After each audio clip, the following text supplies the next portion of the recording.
Video ଦେଖ ଭିଡିଓରେ କଣ କହୁଛି ତାପରେ ଆମେ କଥା ହେବା। ହଁ ସତରେ ମୁଁ କରିଛି। ମୋ ସହିତ ମିଆ ଖଲିପା ଥିଲା, ଜନି ସିଂ ଥିଲା।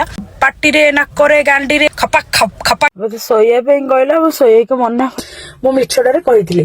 ହ୍ୟାଲୋ ହାय ନମସ୍କାର ଓଡ଼ିଶାବାସୀ।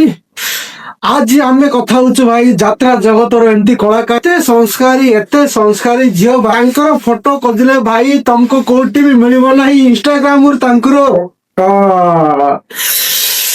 ଆଇଡିରେ ଯଦି ଯାଇକରି ତମେ ଯଦି ଫଟୋ ଖୋଜିବ ମାନେ ଯେମିତିକି ମାନେ ତମେ ୟୁଟ୍ୟୁବ ଥମ୍ବନେଲରେ ଲଗେଇ ପାରିବ ସେଭଳିଆ ଫଟୋ ଯଦି ତମେ ଖୋଜିବାକୁ ଯାଇଛ ବୋଲି ଭାଇ ତମକୁ ମିଳିବ ନା। 1% ମେ ବି ଥାଏ ଇଏ ଫଟୋ, ବଟ୍ ତାଇରେ ବି ତମକୁ ସେଭଳିଆ ମାନେ ଫଟୋ ମିଳିବ ନାହିଁ। ଆଉ ମାନେ ଏତେ ସଂସ୍କାରୀ ଭାଇ ଯୋଉ ଇନଷ୍ଟାଗ୍ରାମ ଥିବା ଫଟୋ ଯଦି ତମେ ନେଇକି ଲଗେଇବ ଥମ୍ବନେଲରେ ଲଗେଇବ ବୋଲି ଗଲେ ୟୁଟ୍ୟୁବ ତମକୁ ଗାଣ୍ଡି ମାରିଦେବ, କପିରାଇଟ ଷ୍ଟ୍ରାଇକ ଦେଇକି ଗେଇବ ମାଗେ 90 ଦିନ ଯାଏ ତୁ ମାଗେ ସେମିତି ଡରି ରହ ନା। ଆଉ ଗୋଟେ ସପ୍ତାହ ଯାଏ ତୁ ମାଗେ ଭିଡିଓ ପକେଇବୁ ନା, ପୋଷ୍ଟ କରିପାରିବୁ ନା, ଫଟୋ ଲାଇଭ ଷ୍ଟ୍ରିମ୍ କିଛି କରିପାରିବୁ ନାହିଁ। ତୁ ମାଗେ ସେଇଭଳିଆ ଫଟୋ ମାନେ କଣ ପାଇଁ ପଡୁଛୁ ବୋଲି କରି ସେ ମାଗେ ୟୁଟ୍ୟୁବ ଆମକୁ ଗାଣ୍ଡି ମାରିଦେଉଛି। ସେଟା ପାଇଁ ବୋଲି ଡରି ମାଗେ ଆମକୁ ଫଟୋ ବି ଅପଲୋଡ କରିବାକୁ ମାନେ ତମନେଲ ବି ବନେଇବାକୁ ପଡୁଛି। ଆଜି ଆମେ ଏମିତି କଳାକାର ବିଷୟରେ କଥା ହେବାକୁ ଯାଉଛେ। ତାଙ୍କ ବିଷୟରେ ମୁଁ କଣ କହିବି, ସାରା ଓଡିଶା ଜାଣିଛି, ବଟ୍ ବାହାର ଷ୍ଟେଟ ର କଥା ତ ମୁଁ କହିପାରିବି ନାହିଁ। କିନ୍ତୁ ସାରା ଓଡିଶା ଜାଣିଛି ଭାଇ ସେଇ କୋଉ ଭଳିଆ ମାନେ କଳାକାର। ଆଉ ଆମେ ସମସ୍ତେ ଜାଣିଛେ ଯେତିକି ଯୋଉ ଆମେ ଦେଖୁଛେ ଯାତ୍ରା ପାଖି ଯୋଉ ସବୁ ଦେଖୁଛେ ସେ ସବୁ ଆମେ ଜାଣିଛେ। ଆଉ ଯୋଉମାନେ ଦେଖିନାହାନ୍ତି ସେମାନେ ଭାଇ ଏ ଭିଡିଓ ତମେ ଦେଖ, ଏ ଭିଡିଓ ଦେଖ ଭିଡିଓରେ କଣ କହୁଛି ତାପରେ ଆମେ କଥା ହେବା। ମତେ ଶୋଇବା ପାଇଁ କହିଲା, ମୁଁ ଶୋଇବାକୁ ମନା କଲି ବୋଲି ଫଟୋ ସବୁ ହଟେ। ସେ କହୁଛି ଶୁଣ ପରା, ସେ କହୁଛି ତାର ମ୍ୟାନେଜର କାହିଁ ଶୋଇବାକୁ ନ ଦେଲା, ସେ ପିଟିଲା ମାରିଲା। ବଟ୍ ଏଇଟା ସତ କି ମିଛ ସେ ହିଁ ଜାଣିଛି, ଆମେ ତ ଜାଣିନୁ। ଯଦି ସତ ହେଇଥାନ୍ତା ତ ସେ କଣ ପାଇଁ ଆଉ ପରେ ଆସିକି ଆପୋଲାଇଜ କରି ମୁଁ ମିଛଟାରେ କହିଥିଲି। କୋଉ ଭଳିଆ ଲୋକ ତାକୁ ସପୋର୍ଟ କରିବେ କୁହନ୍ତୁ। ମାନେ କେତେବେଳେ ମାନେ ଏବେ ଦେଖ ଗୋଟେ ଜିନିଷ କହିବାକୁ ଗଲେ ସେ କହୁଛି ତାଙ୍କ ସହିତ ଶୋଇବାକୁ କହିଲେ ମୁଁ ତାଙ୍କ ସହିତ ନ ଶୋଇଲାରୁ ମତେ ତାଙ୍କେ ଏମିତି ବାଡେଇଲେ ପିଟିଲେ ବୋଲି କହୁଛି। ଆଉ ଯେ ସତରେ କଣ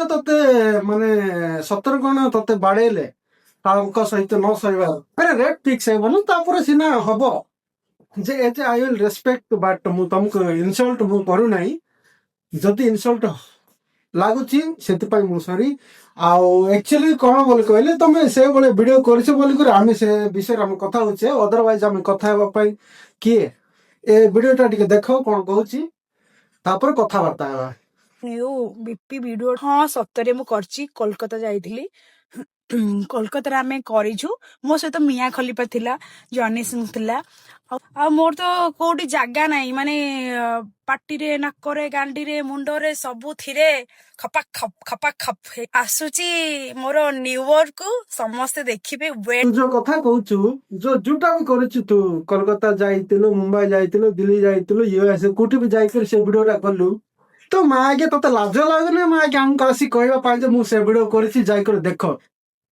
କଣ ତତେ Hollywood Bollywood Hollywood Tollywood cinema କଲା ଭଳିଆ ଲାଗୁଛି କି ଯେ ତତେ ଆମକୁ ଆସି କହି ଆସୁ ଯେ ହଁ ତମେ ଯାଇକରି ଦେଖ ମୁଁ ସେ ସିନେମା ବନେଇଛି।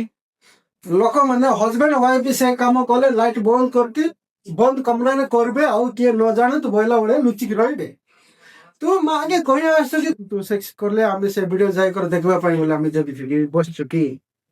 ତୁ ଯାତ୍ରା ଜଗତରେ ଅଛୁ, ଯାତ୍ରା ମାନେ ଯେମିତି ନାଚ ଗାନ କରି ତୁ ପଇସା କମଉଛୁ ସେ ଜାଗାରେ ରହ, ତୁ ଭଲ ରେସ୍ପେକ୍ଟ ପାଇବୁ, ଇଜ୍ଜତ ପାଇବୁ, ହେଲେ ଫେମ୍ ପାଇବୁ।